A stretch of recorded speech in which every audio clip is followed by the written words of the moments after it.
जी, electric eel की बात की जाए, ईल्स की मुख्तलिफ हमारे पास स्पीशीज़ हैं जो कि कैटाडर्मिस माइग्रेशन शो करती हैं। कैटाडर्मिस से क्या मुराद है कि ये समंदर से फ्रेश वाटर से सी वाटर में जाती हैं माइग्रेट करके।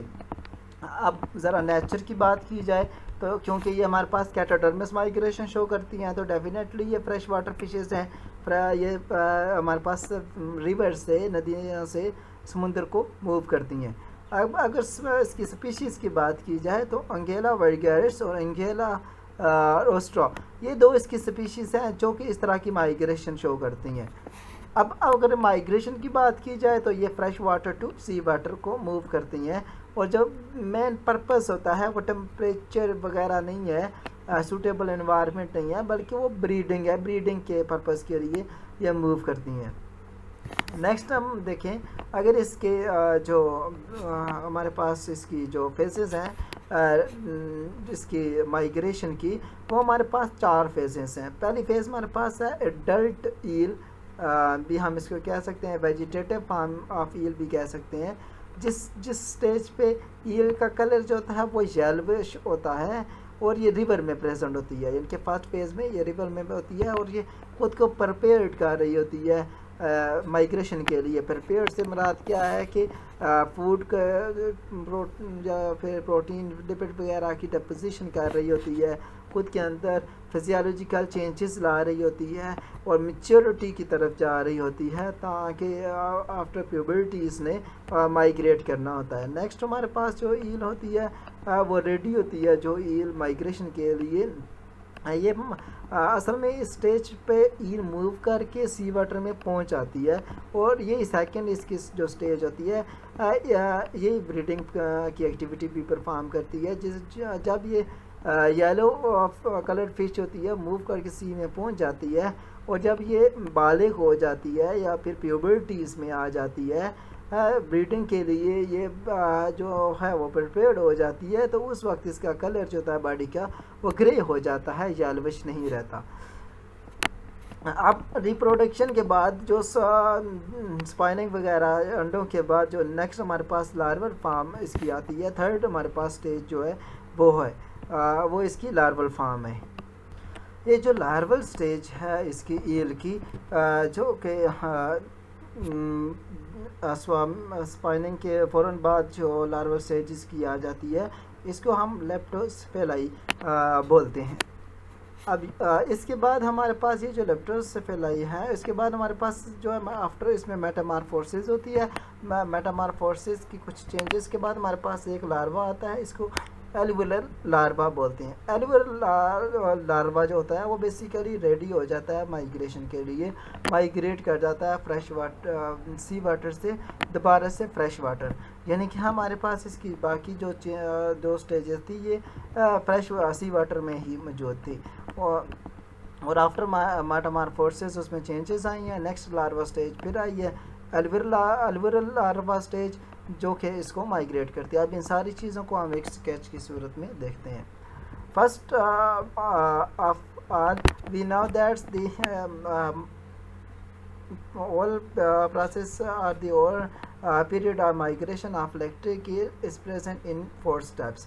We discuss these steps one by one. First one is the yellow colored vegetative form of electric eel.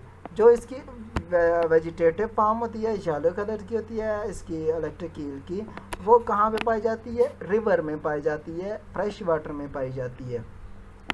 ये फार्म क्या करती है? मूव कर जाती है।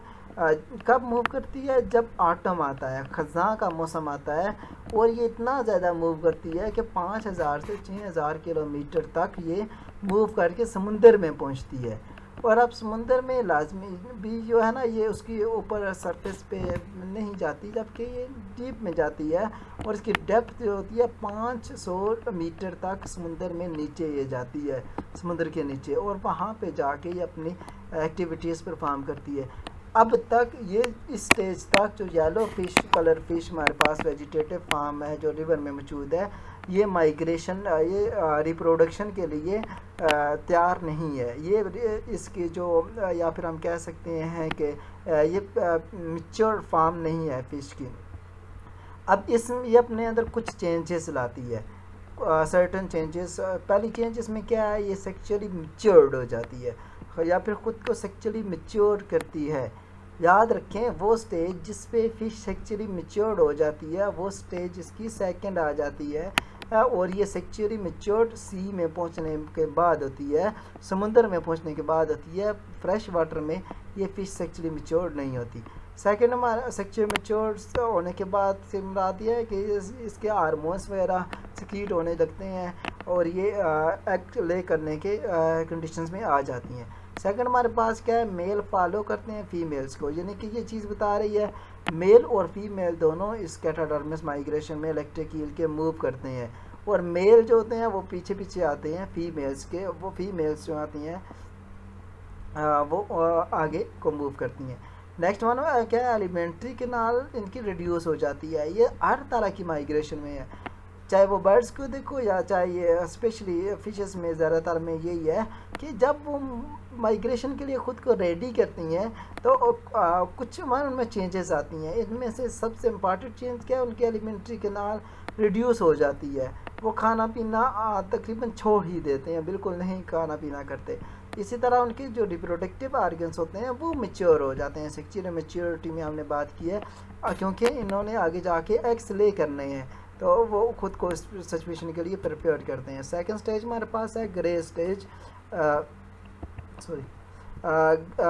ग्रे कलर की फ़िश जो कि समुंदर में पहुंच चुकी होती है। ये यहाँ समुंदर में पहुंचने के बाद जो है ना ये ब्रीडिंग स्टार्ट करती है। समुंदर में ब्रीडिंग के बाद बेसिकली क्या करती हैं ये फिशेस, ये नेस्टिंग प्लेसेस ढूंढती हैं जहाँ पे इन लोगों ने एग्स को ले करना होता है। लेकिन बहुत ही यूनिक फिनोमेना क्या है कि जैसे ये स्पाइनिंग का यानी कि एग ले करने का प्रोसेस कंप्लीट करती हैं तो ये फिशेस मर जाती हैं स्पाइनिंग के फ़ौरन बाद। अब जस्ट एग रह जाती हैं पीछे। अब उनकी एग की एचिंग जो होती है उससे यंग जो लार्वल फार्म है वो हमारे पास जो होते हैं वो प्रोड्यूस होते हैं।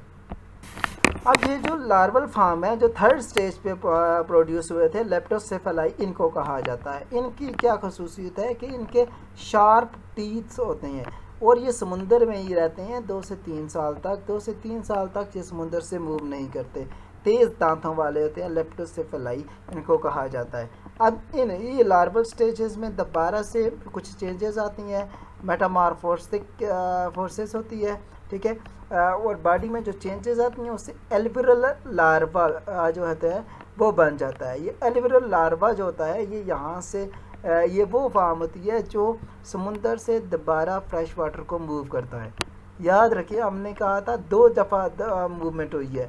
पहली दफ़ा मूवमेंट जो हुई थी वो वेजिटेटिव फार्म में हुई थी जो कि येलो कलर थी, ठीक है। इसने मूव किया था कहाँ को, समुंदर को मूव किया था, fresh water to sea water.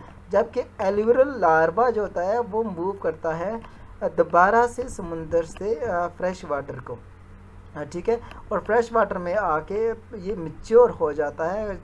और मैच्योर होने के बाद ये जो आता है, जब यानी कि मैच्योर से मुराद क्या है, इसकी बॉडी के सारे ऑर्गन्स पूरी डेवलप्ड हो जाते हैं, सेक्सुअली ये मैच्योर हो जाते हैं। ये सारी की सारी जब चेंजेस इसमें आ जाती हैं तो ये दोबारा से ख़ुद को माइग्रेट कर लेता है। अब ये चीज़ है कि हमने कहा था ये हमारे पास जो माइग्रेशन होती है फ़िशेस की ये इंट्रिंसिक है।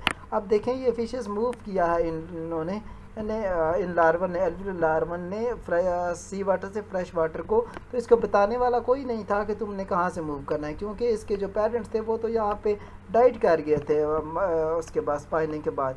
इसी तरह यहाँ पे बात की जाए तो जब ये फ्रेश वाटर में आया तो इसके बताने वाला कोई नहीं था कि तूने अभी मूव करना है फ्रेश वाटर से दोबारा से सी वाटर को, ठीक है, और सी वाटर में जाके तूने ब्रीडिंग करनी है। तो ये चीज़ इंट्रिंसिक है, ये इनकी जिबिल्लत में, इनके जीन्स में पाई जाती है। ये उसलिए हम कह रहे हैं बाकी जो चीज़ें माइग्रेशन को कंट्रोल करती हैं जैसे हार्मोन्स है, एनवायरनमेंट है, ठीक है, सेक्सुअली मैच्योरिटी है, इसी तरह ये जो इनकी इंट्रिंसिक जीन्स होते हैं ये भी इसको अफेक्ट करते हैं। अब हम इसके बाद देखेंगे बर्ड्स माइग्रेशन को।